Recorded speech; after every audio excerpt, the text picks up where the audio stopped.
The Redmi Note 14 Pro 5G is tough. So can Xiaomi improve on the formula?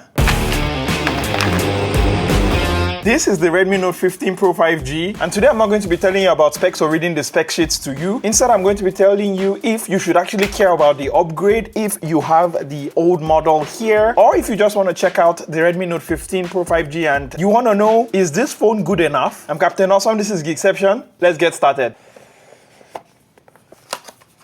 And on getting into the box, we have the SIM removal tool here. Quick start guide that I know you're never going to read, and a nice TPU case that thankfully is not going to yellow over time. And we can also see the specifications here of the Redmi Note 15 Pro 5G. And one thing I immediately like here is the color that I'm seeing. I really love this lavender. And a major difference from the same color from last year's model is that this one has this sort of matte feeling, while this one has a leather feeling right here. You also get a USB-C to USB cable, which has this nice orange accents with it. And thankfully you get a 45-watt charger in the box, which means that you don't have to spend extra money. Now holding it in the hand, and it doesn't feel that much heavier, even though it actually is, with last year's model being about 190 grams versus 210 grams right here. And with that increase means you also get a bigger battery here at 6580 mAh versus 5110 mAh on the previous model. And one thing I immediately noticed is that the curved screen is gone, more in favor of a more flatter design here. Now, do you like curved screens? Let me know. But for me, I'm definitely team flat edges. Taking it around the device, and we have a bigger 6.83 inches AMOLED display here. It's a 1.5K resolution, and what I love about the display here is just how smooth it feels right here, again because it's a high refresh rate. And also I like that it can get really bright here. Like in the sunlight, you're not going to have any problem with this phone. Going on to the right side, and we have the volume buttons here and the power button. On the left side here, there's nothing at all. Going on to the bottom, and we have the speaker grill, the USB-C port, the microphone, and the SIM card tray. Going on to the top right here, and we just have different speakers and microphone arrays. And what I like about this design is just how sleek and how refined it now is. Now, one of the most commonly asked questions is about the charger, and here I have with me the Redmi Note 14 Pro 5G, and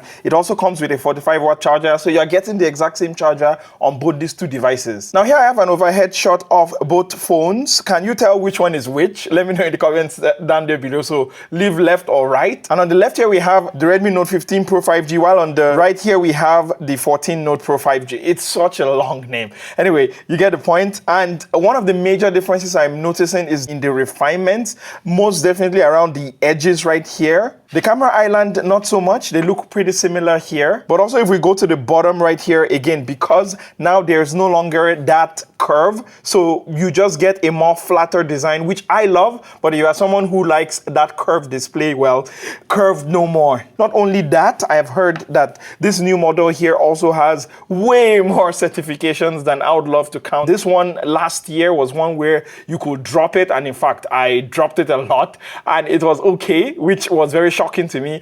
And you get that here as well. And I think just wrapping up the design here, I would say this one not only has that same kind of drop protection, but it now looks a whole lot sleeker and is more similar to, you know, look at those chamfered edges. It looks a whole lot more like an iPhone level kind of quality, but not an iPhone price, that for sure. So I like the refinement that has been made here when it comes to the build design. Now, some things have not really changed here, such as the camera. Sadly, it's still 200 megapixels, which is not bad, but now it's about 1.65 versus 1.7. So we're really splitting hairs here when it comes to just camera specifications. So I look forward to taking all of the camera tests and showing you how they actually perform in real life. So make sure you're subscribed for that. And one of the main complaints I heard last year was shutter lag when it comes to the Redmi Note 14 Pro 5G. So let's test it here, and I'm not sure, maybe I can slow down the video, but they both seem to shoot at almost equal speed to me. But that's something I'll test when I'm doing my camera test. Let me know, can you see a difference? And this is important if you are taking photos of your pets, of your family members. You definitely don't want to miss the moment. So yeah, shutter lag is quite important, and it's something I'll be testing. And a fun thing I saw here is when I want to increase the volume here and I go to increase it, you can see it goes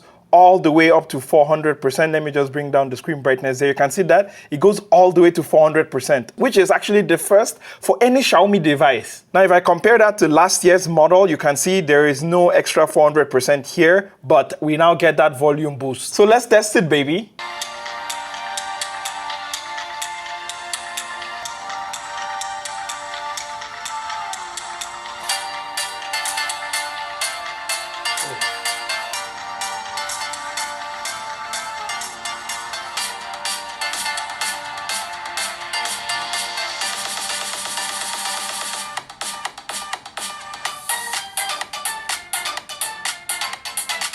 Yeah, there's just no comparison. On listening to both of them, it definitely feels like a 400% volume boost, and I cannot wait to have this come to other Xiaomi devices in the future. Now, as with every upgrade, there are a few more changes under the hood, such as the processor, which I would say is a bump, but it's not going to be a massive bump in performance. Now, listen, the unboxing here is just the honeymoon phase. We're still getting to know each other. You don't know your quirks yet and everything. So if you have the last year's model right here, should you upgrade? Well, I wouldn't be able to tell you much yet right now, but I can tell you that the design differences here are definitely something to consider if you're someone who wanted, like, let's say, a much sleeker design. Performance-wise, do I think it's going to be a massive upgrade? I do not think so. But if you're like an older model, like let's say the 13 or the 12, I think this might be one you should be looking into, especially if you've not gotten as many updates, or if your phone perhaps has even cracked, or God forbid, you have a green line. And if you are fresh, you're just looking at this in isolation, you don't have any of the other phones in this Redmi lineup, and I would say yes, this is definitely the way to go. Except, of course, if I compare it to some of my Samsung devices like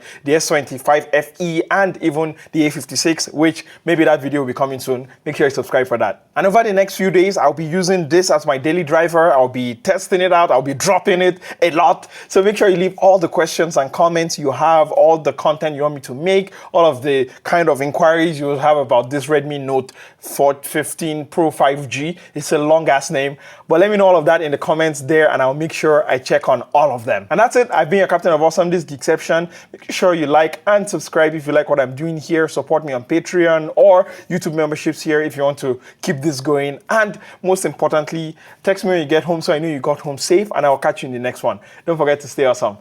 Bye.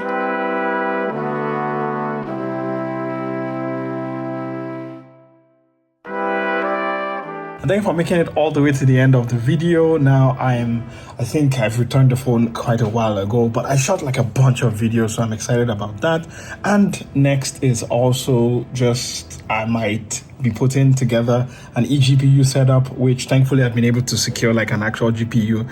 And if you made it all the way here, I might as well tell you it's a 5070 Ti with 16 gigs of VRAM. So I'm excited to try it out with all of the handhelds that I have and give you my thoughts about everything. So yeah, exciting. Happy New Year. And I still have a Hello 2026 video I want to make, but I've just not been able to get to it. But hope you're doing well. Hope everything is fine with you. Please do share some of the things you're excited about, because I would love to find them out. And I'll see you in the next video. All right, take care. Bye.